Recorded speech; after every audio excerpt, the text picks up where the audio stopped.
اجمل حاجه في الماتش، مفيش حاجه تاني. بحس ايه حب المدير الفني لطاهر محمد طاهر والكوكا. يعني الناس كلها شايفه ان طاهر محمد طاهر وكوكا ما ينفعوش يلعبوا كره قدم.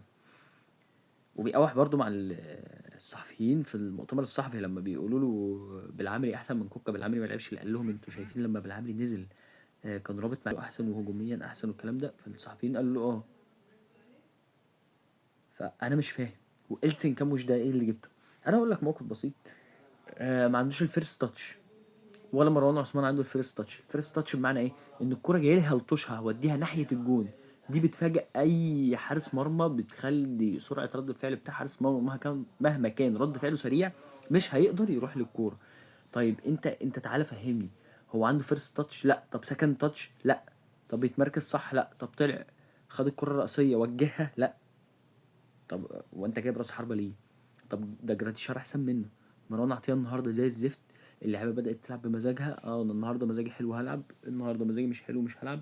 محمد علي بن رمضان هيجيب فورمته لو استمر يلعب، لان ما شاء الله عليه النهارده مش محظوظ بشكل كبير. بس محمد علي بن رمضان عنده كوره كبيره جدا.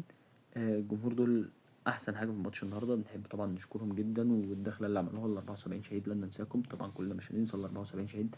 بس خلينا نكمل كلامنا. ده الفرق، ان انت يبقى عندك راس حربة هداف يقدر يخلص لك من فرصه او من نص فرصه. وسام ابو علي في السنه اللي فاتت كنا بنلعب شباب بلوزداد تقريبا. لما احنا جه فينا جون الشوط الاول خلص 1-0 في اخر الشوط الاول، كوره ميته وسام حرجم عليها وجابها جون.